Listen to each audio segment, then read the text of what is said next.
Curious George flies a kite. This is George. He lives in the house of the man with the yellow hat. George is a little monkey, and all little monkeys are curious. But no monkey is as curious as George. That's why his name is Curious George.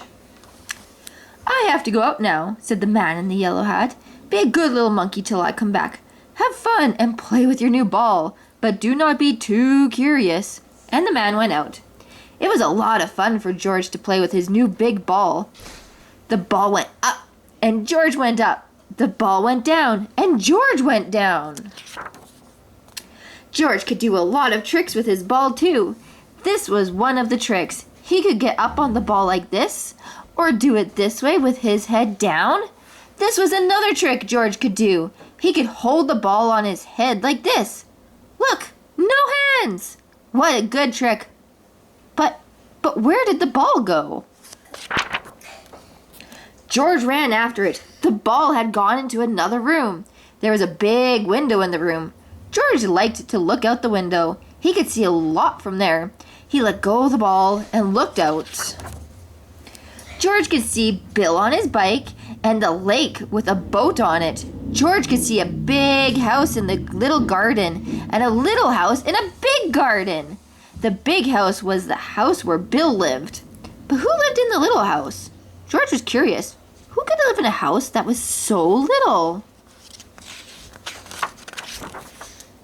George had to find out, so he went to the big garden, and the garden had a high wall, but not too high for a monkey. George got up the wall. All he had to do now was jump down, so George jumped down into the big garden. Now he could take a good look at the little house, and what did he see? A big bunny and a lot of little bunnies. George looked, and looked. Bunnies were something new to him. How funny they were. The big bunny was Mother Bunny. She was as big as George, but the little bunnies were so little that George could hold one of them in his hands, and that is what he wanted to do. How could he get a bunny out of the house? A house must have a door to get in and to get out. But where was the door to the bunny house? Oh, there it is. George put his hand in and took out a baby bunny. What fun it was to hold a baby bunny. The bunny didn't mind. It sat in his hand, one ear up and one ear down. And George looked at George, and George looked back at it. Now he and the bunny could play in the garden. They could play a game. They could play Get the Bunny.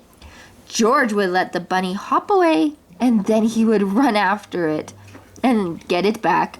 George put the bunny down. Then he looked away. 1, 2, run! The bunny was off like a shot. George did not look.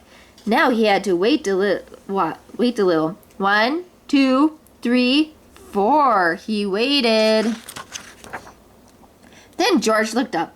Where was the bunny? He could not see it. Where was it? Where had it gone? George looked for it here, and he looked for it there. He could not find it.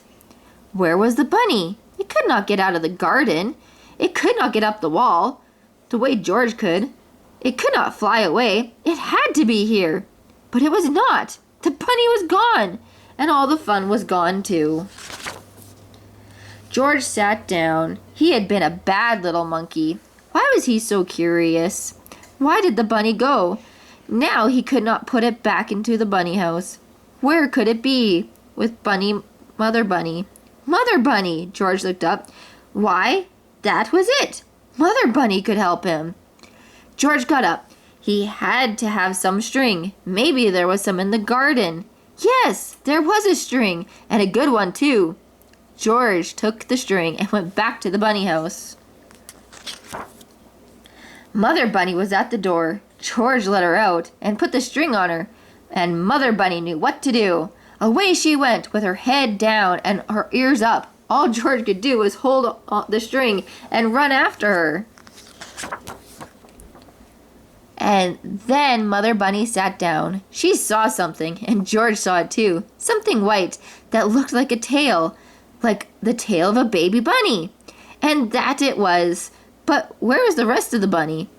It was down in a hole. Bunnies like to dig a hole and then go down and live in it. But this bunny was too little to live in a hole. It should live in the bunny house. So George got hold of the little white tail and pulled the baby out. They all ran back to the bunny house. George did not have to put a string on the baby bunny. It ran after its mother all the way home. George took the string off Mother Bunny and helped them back into the house. Then Mother Bunny and all the little ones lay down to sleep. George looked at them. It was good to see the baby bunny back where it should be. And now George would go back to where he should be. When he came to the wall, he could see something funny in back of it. George got up on the wall to find out what it was. He saw a long string on a long stick, and Fat Man had a long stick in his hands. What could the man with a stick that long? George was curious. The Fat Man was on his way to the lake, and soon George was on his way to the lake too. The man took a hook out of his box, put it on the string, and then put something on the hook. Then the man let the string down into the water and waited. Now George knew the string on the stick was to fish with. When the man pulled the string out of the water, there was a big fish on the hook. George saw the man pull another fish after another, pulled one fish after another out of the lake till he had all the fish he wanted. What fun it must be to fish! George wanted to fish too. He had a string. All he needed was a stick, and he knew where to get that. George ran home as fast as he could. In the kitchen, he took the mop off the kitchen wall. The mop would make a good stick. Now George had the string and the stick, and he was all set to fish. Or was he? Not yet. George had to have a hook, and on the hook something of that fish liked to eat. Fish would like cake, and George knew where to find some. But where could he get a hook? Why, there was a hook for the mop on the kitchen wall. It would have to come out. With the hook on the string and the string on the stick and the cake in the box in his hand, George went back to the lake. George sat down, put some cake on the hook, and let the line down into the water. Now he had to wait, just as the man had waited. George was curious. The fish were curious too. All kinds of fish came to look at the line. Big fish, little fish, fat fish, thin fish, red fish, yellow fish, and blue fish. One of them was near the hook. The cake was just what he wanted. George sat and waited. Then the line shook. There must be a fish on the hook. George pulled the line up. The cake was gone, but no fish was on the hook. Too bad. George put more cake on the hook. Maybe this time he would get a fish. But no, the fish just ate the cake off the hook and went away. Well, if George could not get the fish would not get the cake. George would eat it. He liked cake too. He would find another way to get a fish. George looked into water. That big red one there with the long tail, it was so near. Maybe he could get it with his hands. George got down as low as he could and put his hand out. Splash! Into the lake he went. The water was cold and wet, and George was cold and wet too. This was no fun at all. When he came out of the water, Bill was there with his kite. My, you are wet, Bill said. I saw you fall in, so I came to help you get out. Too bad you did not get a fish. But it is good the fish didn't get you. Now I can show you how high my kite will fly. Bill went on. Bill put his bike up near a tree, and then they ran off. There was a lot of wind that day, and that was just what they needed. The wind took the kite up fast. George was too little to hold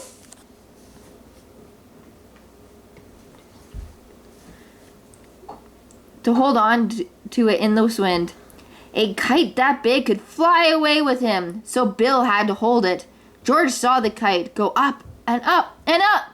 What fun it was to fly a kite! They let the kite fly for a long time, till Bill said, I will get the kite down now. I must go home, and you should too. But when Bill pulled the string, and the kite got into the top of a high tree. Bill could not get it down. "Oh, my fine new kite! I cannot let go of it. I must have it back," Bill said. "But the tree is too high for me." But no tree was too high for George. He went up to the top in no time. Then little by little, he got the string out of the tree. Down he came with the kite and gave it back to Bill. "Thank you, George. Thanks a lot," Bill said. "I'm so happy I have my kite back. Now you may have a ride home on my bike. I will run back to the lake and get it. You wait here for me with the kite, but don't let it fly away." George looked at the kite. Then he took the string in his hand. He knew he could not fly the kite in this wind, but maybe he could let it go up just a little bit. George was curious. He let the string go a little, and then a little more, and then a little bit more, and then a little more. When Bill came back, there was no kite and there was no George. "George!" he called. "Where are you?" Then he looked up. There they were, way up in the sky. Bill had to get help fast. He knew he would go to the man with the yellow hat. The man would know what to do. "George is not here," said the man with the yellow hat when Bill came. "Have you seen him?" "George and my kite are up in the sky near the lake," Bill shouted. "I came to." But the man did not wait to hear any more. He ran to his car and jumped in. "I will get him back," he said. "I must get George back."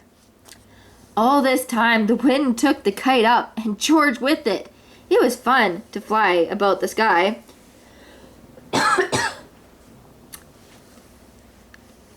But when George looked down, the fun was gone. He was up so high that all the big houses looked as little as the bunny houses. George did not like it a bit.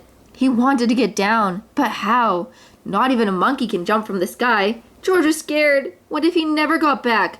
Maybe he would fly on and on and on. Oh, he would never, never be so curious again. If just this one time he could find a way to get home. Hum. What was that? George could hear something, and then he saw something fly in the sky, just like a kite. It was a helicopter, and in the helicopter, hurrah, was the man with the yellow hat. Down from the helicopter came a long line. George got a hold of it, and the man with the yellow hat pulled him up. George held on to the kite, for he had to give it back to Bill. "I am so happy to have you back, George," said the man with the yellow hat. "I was scared, and you must have been scared too. I know you will not want to fly a kite again for a long, long time. You must give it back to Bill when we get home." "Hooray!" Bill shouted when George came to give him the kite back. "George is back, and my kite is back too."